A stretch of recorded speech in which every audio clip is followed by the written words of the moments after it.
We are moving right into our second session of the day, the importance of using sarcoma experts.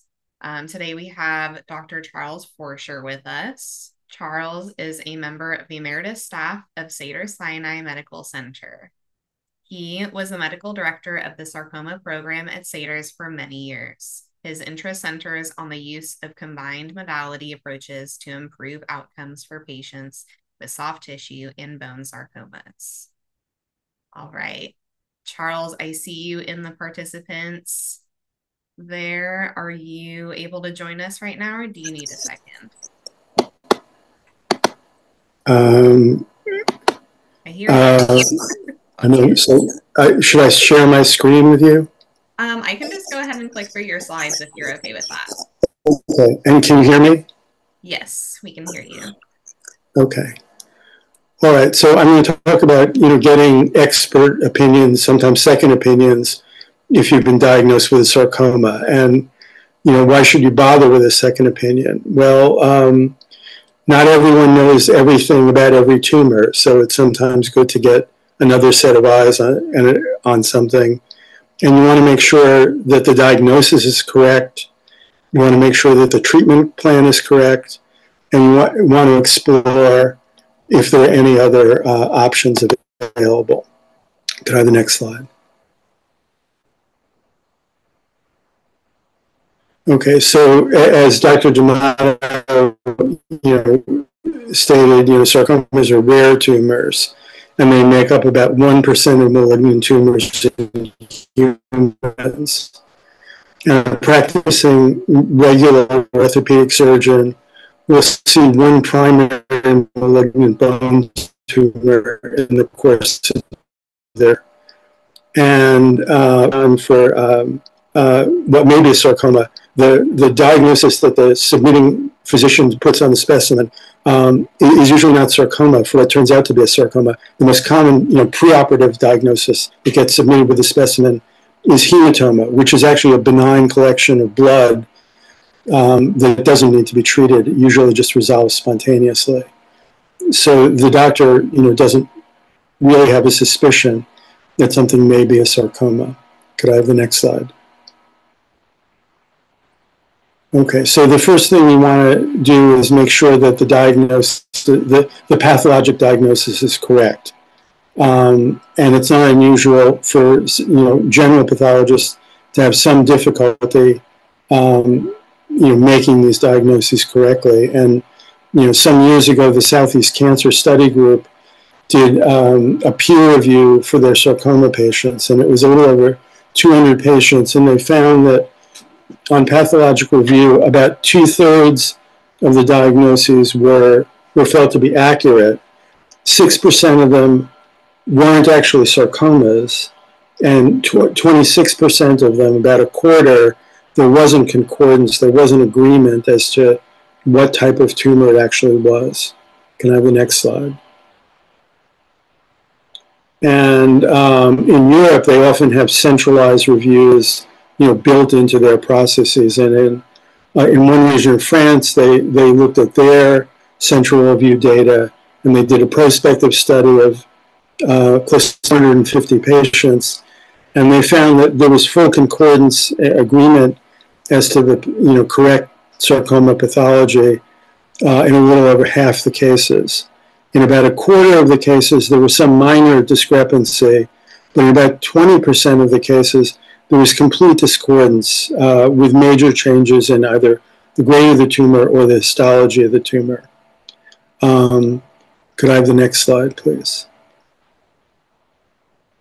And their conclusion was that over 45% of the first histologic diagnoses were modified at second reading, possibly resulting in different treatment decisions. And systematic second expert opinion improves the quality of diagnosis and possibly the management of patients. Can I have the next slide? Okay, and I want to give you some examples of situations like this. Hemangioendothelioma is another of the relatively rare tumors.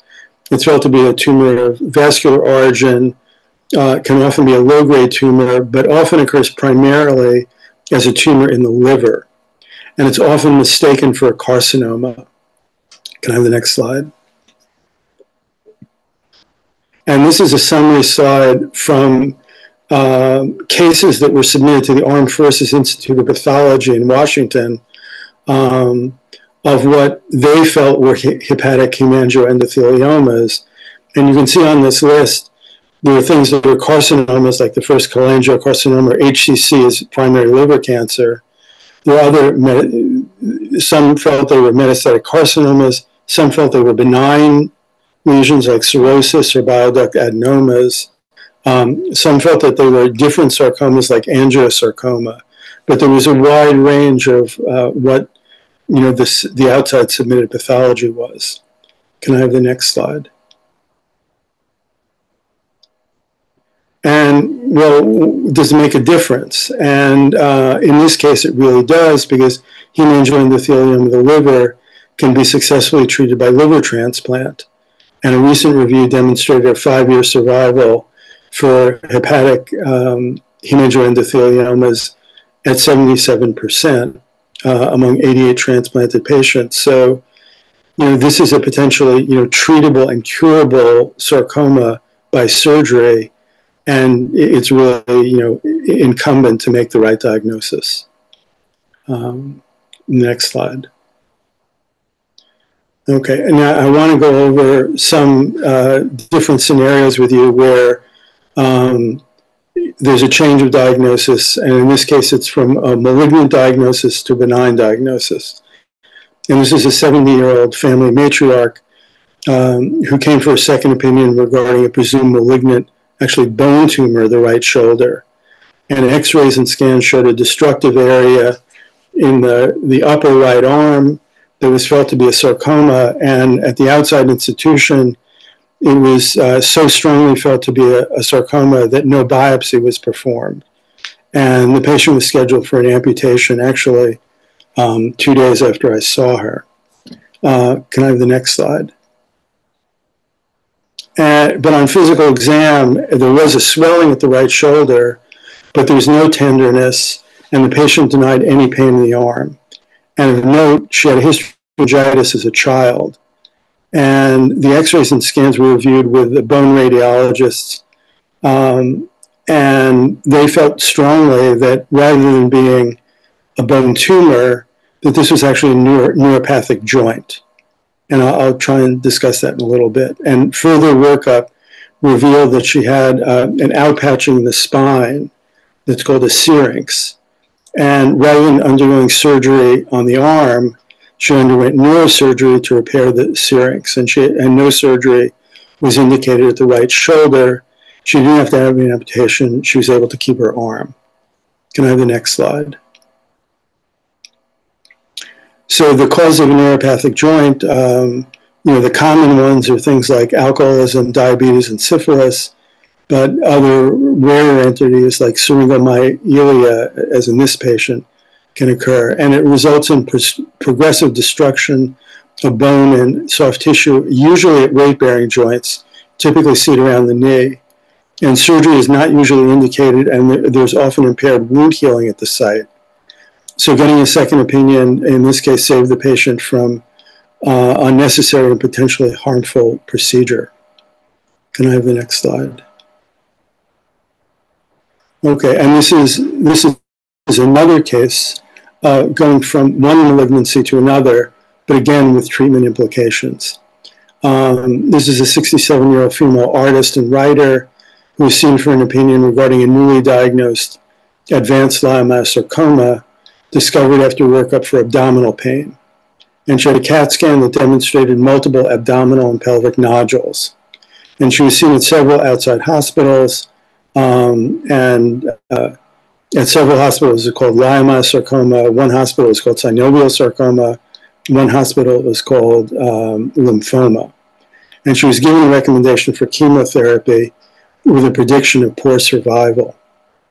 Could I have the next slide? And on history and exam, she recounted that she had removal of a benign uterine mass 7 years earlier. She had a strong family history of cancer. And seeing, family members get treated with chemotherapy, she felt very, very strongly that she did not want to undergo chemotherapy. So her slides were reviewed by pathologists, and her case was discussed at a tumor board, which we'll talk about in a little bit. And the feeling was that it would make sense to get the slides from her prior surgical procedure. Could I have the next slide? And reviewing both sets of slides from the surgery 7 years ago and the more recent surgery confirmed that rather than being a leiomyosarcoma, this was actually an endometrial stromal sarcoma that was seen both in the original specimen and in the metastases. And this was actually metastatic endometrial stromal sarcoma. And the reason this makes a difference is this is often a low-grade sarcoma with an indolent course, and it can respond to hormonal manipulation. And the patient was begun on anti-hormone treatments and is actually still alive 20 years later. She just turned 87 and is still quite vigorous and has never had chemotherapy. Can I have the next slide, please? And this is an example where the diagnosis is correct, but treatment approaches are slightly different. There's a 29-year-old female jewelry designer who was seen in a second opinion for a desmoid tumor of her left chest. And she had undergone prior breast augmentation surgery a few years before, and then she developed a 9-centimeter mass in that region. And the biopsy confirmed desmoid fibromatosis. Could I have the next slide, please? And desmoid is one we didn't discuss. Desmoid is a benign but locally aggressive tumor. And she was seen by a surgical oncologist who recommended resection of the mass along with the resection of 3 underlying ribs. And the patient had recently become engaged and was distressed at the idea of undergoing such a potentially disfiguring surgery. Can I have the next slide? So she was seen in a second opinion, and the slides were reviewed, the diagnosis was confirmed, and the patient was offered chemotherapy as an option. And on chemotherapy, the mass decreased in size from 9 centimeters down to 3 centimeters. It was really no longer visible. The patient got married. The mass has continued to decrease. She's not on chemotherapy anymore. She's asymptomatic, and she's never undergone surgery for the mass. Can I have the next slide? And in the past, surgery has been considered the gold standard for management of desmoid, and was certainly a correct answer for the management of this woman's condition. But there's new data that suggests that chemotherapy and some other agents, oral tyrosine kinase inhibitors, gamma secretase inhibitors are being studied. And in addition, the French have pioneered the idea of initial watchful waiting for some desmoid tumors that are not in life-threatening positions, as they may sometimes regress spontaneously. So although surgery has been the gold standard for managing these tumors, the treatment of desmoids is in evolving state at this time, I think. Could I have the next slide? And this next case suggests that things are A, not always so easy, and B, we need to have a fair amount of humility in dealing with many of these cases. This is a 67-year-old dentist presented with an enlarging left thigh mass.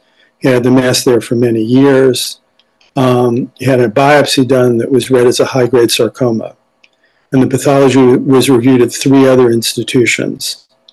At outside hospital number 1, there was concordance, and they agreed that it was a high-grade sarcoma. At outside hospital 2, again seen by an expert sarcoma pathologist, they weren't sure if it was a sarcoma or not. And at outside hospital number 3, they felt it was actually a benign tumor. So among these 4 institutions, there was essentially no concordance. Can we get the next slide? And at hospital number 1, where they felt it was a malignant tumor, they offered an amputation based on that diagnosis. And the patient elected to try preoperative chemotherapy for cycles, which can be given for high-grade sarcomas. And following the chemotherapy, there was no progression of the mass, but there was no shrinkage either. The patient went to see the surgeon at hospital number 3, where the diagnosis rendered as benign, and they, based on that diagnosis, felt that limb-preserving surgery was appropriate. And the patient underwent limb-preserving surgery. Could I have the next slide? Okay, so limb sparing was performed at hospital number 3, and the pathologist at hospital number 3, who had felt it was benign, now when they had the whole specimen, instead of just a biopsy, said, now we feel that this is actually a malignant tumor. And the pathologist at hospital number 2 reviewed the slides and still wasn't sure if it was benign or malignant. And the pathologists who originally called it malignant, now that they had a chance to review the whole specimen, felt that it was actually benign. So except for the pathologist at hospital number 2 who wasn't sure and maintained that status, the 3 other pathologists changed from benign to malignant and vice versa. Could I have the next slide? After a very lengthy discussion, as you might imagine, the patient was very respectful of these different opinions and elected to hold on further chemotherapy. And close observation over the last 13 years has demonstrated no local recurrence and no evidence of distant disease. So sometimes even with very, very expert pathologists, it can be difficult to know exactly what the tumor is. I have the next slide. So what's important in getting a second opinion? The same things that are important in getting first opinions. You want to make sure a careful history is done with particular attention to any prior surgical procedures, a careful physical exam. With the First Lady, the fact that she had no pain in the arm and was a warning sign that it wasn't a typical sarcoma, because a destructive lesion of bone is usually intensely painful. You want to get the relevant imaging reviewed, and probably most importantly, you want to get the pathology reviewed. The next slide. And where should you go to get a second opinion? Well, ideally, I think you should get a second opinion from a different institution than the one that rendered the first opinion, because often there can be sort of an institutional approach to how things are done, and it's sometimes good to get it from a different place with an independent view. And for sarcomas, I think it's advisable to obtain the second opinion from a high-volume sarcoma center. Could I have the next slide? And one of the benefits of a sarcoma center is, it sort of takes an entire team, and you have dedicated medical oncologists, surgical oncologists, orthopedic oncologists, you have expert bone and soft tissue pathologists, and you have many other subspecialties that may be involved in management of sarcoma. You also have dedicated oncology nurses and social workers, and probably most importantly, you have sarcoma tumor boards to review the case, where the radiologists, the medical and pediatric teams, and the pathologists will all review the cases and try and confirm the diagnosis and come up with an appropriate plan. Next slide. And it's not just my feeling that it's good to be seen in a sarcoma center. There's actually data to support that outcomes can be better when you're seen in a sarcoma center. And this is a slide is courtesy of Dr. Singh. Could I have the next slide, please? And this just shows, pooled data from French sarcoma patients showing that those that are seen at one of their expert referral centers have about a 5% better overall survival than patients who weren't seen in the NET-SARC centers. So it really can make a difference. Can I have the next slide? How do you go about paying for a second opinion? Well, actually, most insurers will cover the cost of a second opinion, minus any deductibles. Medicare covers second opinions for serious conditions. Sarcoma is usually considered a serious condition, so it's usually not a problem. And organizations such as the Sarcoma Alliance can help sometimes defray some of the costs for second opinions. Could I have the next slide? So in summary, concordant second opinions where both sets of pathologists agree can be reassuring for patients and their families. Non-concordant second opinions may point towards better or sometimes more appropriate therapies. Second opinion may allow patients to avoid unnecessary or possibly even harmful procedures. And you shouldn't feel that your physician will be offended if you ask for a second opinion. Most physicians will actually welcome the extra input. And next slide. And if you have a physician who tells you that you don't need a second opinion, you can thank them, pay their bill, and move on. And that's probably a good reason to actually get a second opinion. Thank you very much. And if there are any questions. Thank you so much, Dr. I'm going to mute you there. Full feedback. That was an awesome presentation. Thank you again. There are a few questions in the chat box here. Are you able to open that and check that out, Dr. Forscher? I can also read them out. All right, I'll just go ahead and read them out. So we have a question from, let me make sure I have everyone's in here.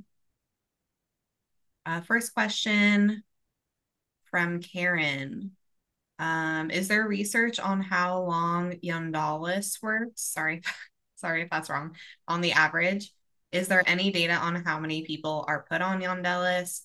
I will begin my 29th month on Yondalis next week.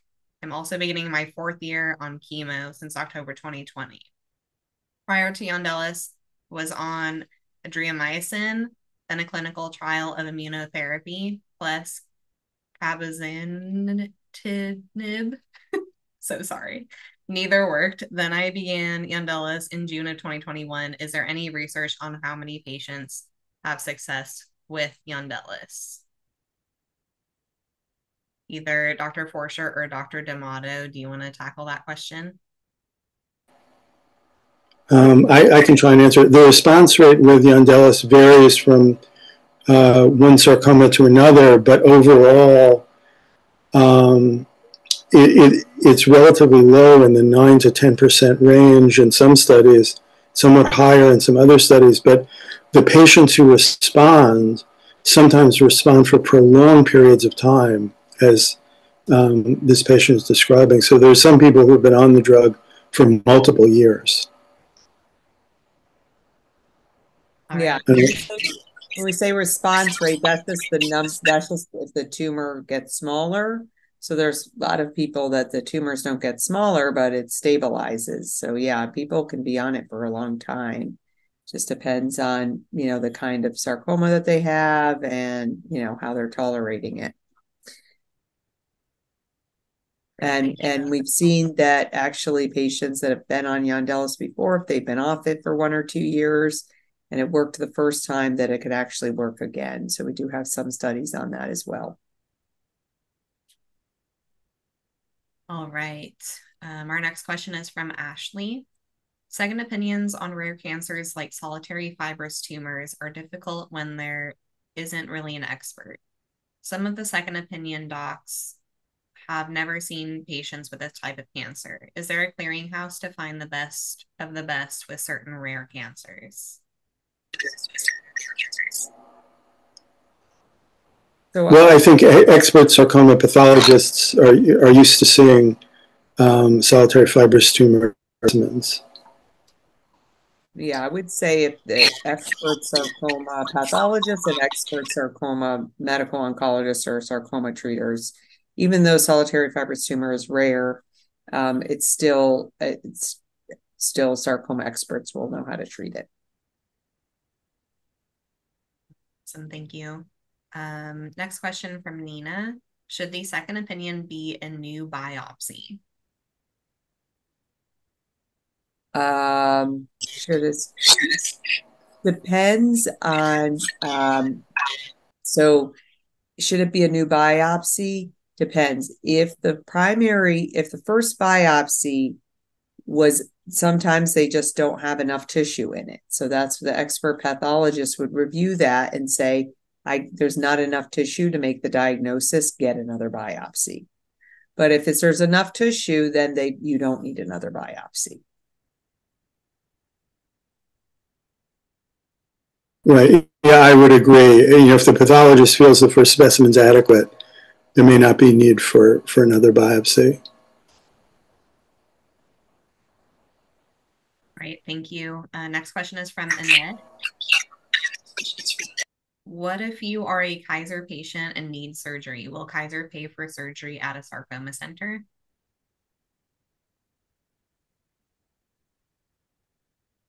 We don't know about Kaiser. I think you'd have to, yeah. Okay. That's a very good and challenging question.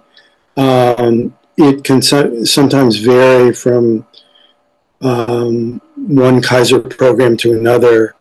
Also, just in terms of getting second opinions through Kaiser, sometimes Kaiser patients will need to pay out of pocket because Kaiser, doesn't, I think, routinely cover them. They will in certain circumstances.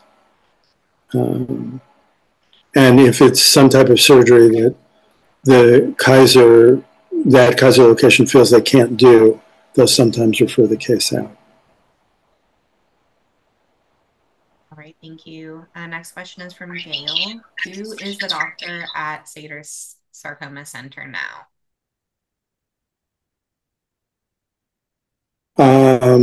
There's a doctor named Dr. Sankar, and a doctor named Dr. Mascarenas is coming January. So there will be two, and maybe three.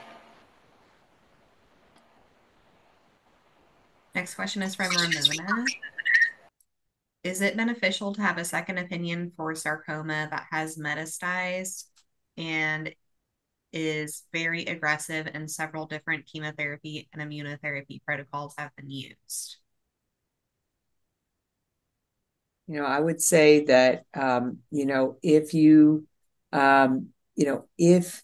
if you have when we say second opinion, we're really meaning like sarcoma expert. So if you're already being seen by a sarcoma expert and then I don't think you necessarily need to be going around and trying to find another expert. But if you've had a lot of the standard therapies, there may be a potential clinical trial for you at a different sarcoma center. If you haven't ever been seen by a sarcoma expert and you've had a lot of treatments, I would get an opinion from a sarcoma expert.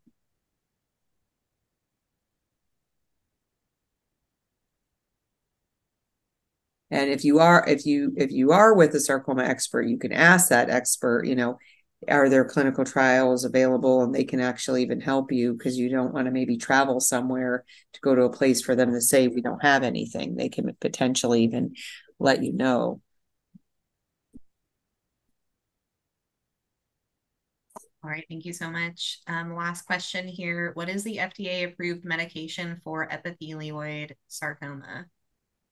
So it's called tazemetostat or Tazverik. It became FDA approved a couple of years ago in patients that have metastatic epithelioid sarcoma. So if your tumor hasn't, so the cure is surgery and radiation. If it's, based on the size, sometimes we give chemotherapy after to prevent it from spreading. But if it has spread, then chemotherapy can still be effective, but there is an oral medication. The brand name is Tazverik. The trade name is Tazverik. The generic is called tazemetostat. and it can be effective. Awesome. Thank you. Are there any final questions here before we go into a quick break? I see one more question from Ashley. Mm-hmm. Are the majority of sarcomas treatable or curable? About half. Yeah. So about half of the patients with sarcomas are present in stage 1, 2, or 3, which is curable, or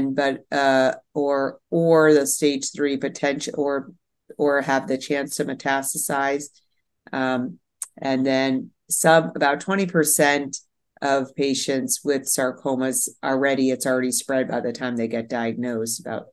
And so that we would put that treatable. Some patients with high risk that were curable then turned into it spreading, and then we would consider that treatable. And some patients with advanced disease, well, it's a small percentage, do go on to have long-term survival. Exactly. They can be, and some, like, even if it's spread, they have no evidence disease for more than 5-10 years, and so are they cured? They could be potentially considered cured.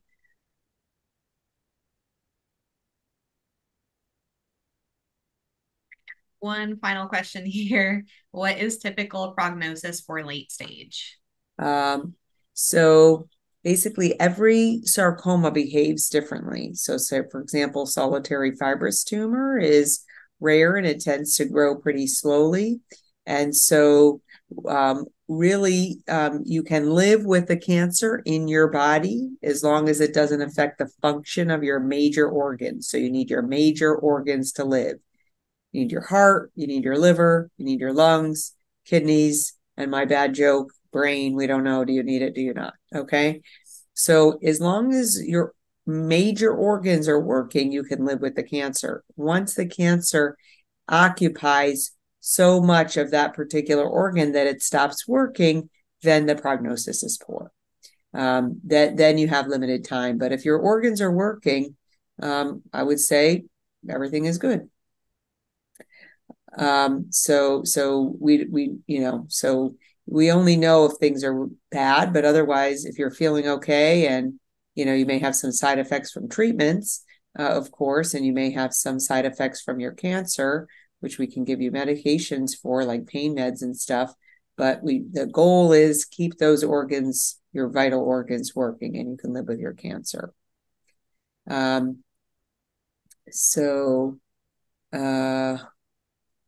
Let's see. We have here. There are a couple more questions in the chat box, but I am going to scoot into a quick break here just so we don't fall too far behind. Okay. Dr. D'Amato, if you want to stay on right now and continue, and Dr. Forscher, if you want to continue to answer these questions in the chat box, you're more than welcome to. Or you can type the answers. Or if you feel comfortable, you can send your contact info in the chat box, and anyone else with additional questions can contact you, whatever you feel comfortable with. Okay, well, this is just a plug with saying that people can live with cancer, and then there's a whole book describing her treatment and her journey was just published on Tuesday. So that sounds exciting, and it's available on Amazon. So that's a nice little plug. Stage 4 dedifferentiated chondrosarcoma, spread to the lungs, only 3 nodules, being treated with Doxil, but it seems they really don't know, as it doesn't appear to be treatment specifically for this cancer. What do I do? The dedifferentiated chondrosarcomas are typically treated like osteosarcomas. So chemotherapy with doxorubicin or Doxil is appropriate. So hopefully that will be effective. But if you're feeling like you are not with a sarcoma expert, certainly you can use the resources that Sarcoma Alliance have to get you to a sarcoma expert. But the dedifferentiated, we tend to treat it like an osteosarcoma, so we use the osteosarcoma regimens. A well-differentiated liposarcoma in the buttocks there, in the gluteus maximus, 5 surgeries, round of Ibrance, many different opinions. Surgeons know each other. They often discuss. Can you talk about discussions amongst different institutions? So yeah, so we have a tight knit, close community of sarcoma experts, and most of us know each other, and we're very collaborative. And so sometimes we do collaborate. We collaborate on research projects, on clinical trials. We get to see each other at different conferences. Like we have the big CTOS meeting next month. And so often if patients have had opinions in other locations, we usually discuss the case together, either on the phone or through email or texting. So we tend to be, and then we also have a new, through SARC, which is Sarcoma Alliance for Research Collaboration. We actually have a tumor board that meets once a month. So physicians can actually, and I lead that tumor board, and physicians can submit cases. We also have lots of physicians emailing each other back and forth for recommendations. And this, of course, within the sarcoma centers, we have tumor boards that meet within the institution. So if you're at one of these institutions, you'll be getting not only your medical oncologist's opinion, but also other specialties' opinions. So this is about Kaiser. Okay, ended up being the surgery. Kaiser. This is more Kaiser stuff. Okay. And this is patients saying they have hope. Yes. And then what percentage with PEComa have success with FYARRO? It's a pretty high percentage. So when we say success, we say either tumor shrinkage or stable disease where the tumor doesn't get bigger, as long as nothing new pops up or something's growing.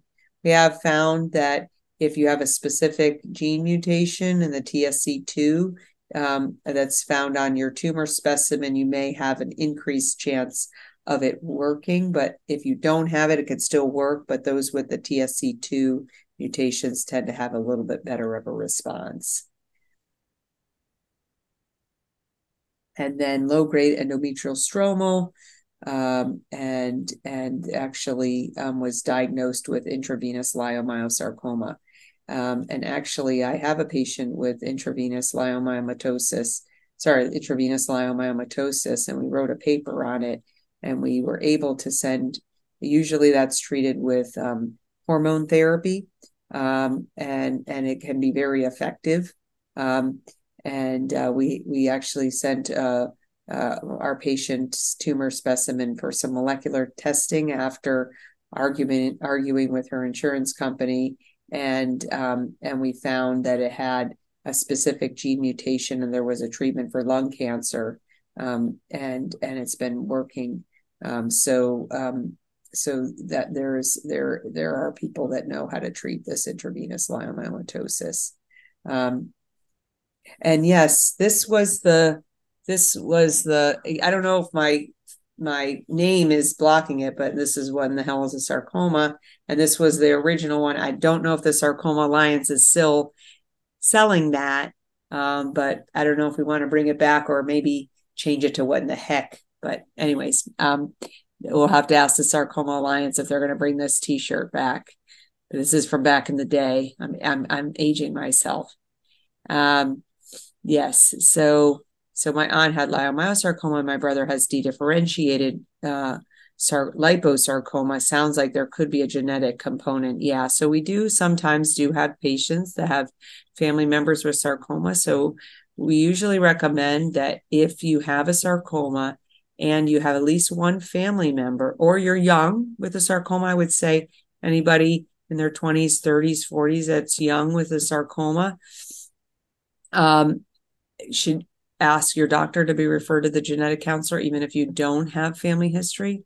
But if you do have a sarcoma and you have other people in your family that have cancer, either that's aunts, uncles, brothers, cousins, grandparents, or parents, then you can ask your doctor to be sent to the genetic counselor, and the genetic counselor will assess the risk. If it's possible you can have something hereditary, and then you can get either a DNA swab or a blood test to see if it was hereditary. Sometimes we find that it's not hereditary and it might have been some sort of environmental exposure. Right. I think the current recommendation is that anyone with a malignancy under the age of 40 is recommended to get referral for genetic testing. Mm-hmm. Okay, good. Oh, we still have them on the website. Okay. I've diagnosed with leiomyosarcoma recently, seen lung nodules. How do we know the lung nodules? So that's hard because we don't know for sure if the lung nodules are the sarcoma unless they're biopsied. And if something is less than 1 centimeter, it's hard to biopsy. So we can presume they are, but until they get biopsied, we don't know 100%. But sometimes if they're smaller, and that's why we call them a nodule, right? So if we biopsied it and it showed it was cancer, then we'd call it a lesion. We could still call it a nodule. But until you get the biopsy, you don't know for sure. So usually we would wait and say if it was like 6 millimeters, and then if it got bigger to 1 centimeter, then we would biopsy. Do you suggest that children of parents with sarcoma get genetic testing, and what age would you do? What we do is we have the cancer patient goes to the genetic counselor. If the cancer patient has the hereditary gene, then children and siblings of the cancer patient can get tested. But they won't pay, insurance will not pay for a family member of a sarcoma patient to get genetic testing unless that patient has proven hereditary disease. Then the insurance will pay for it. Okay. All right. I'm out of here.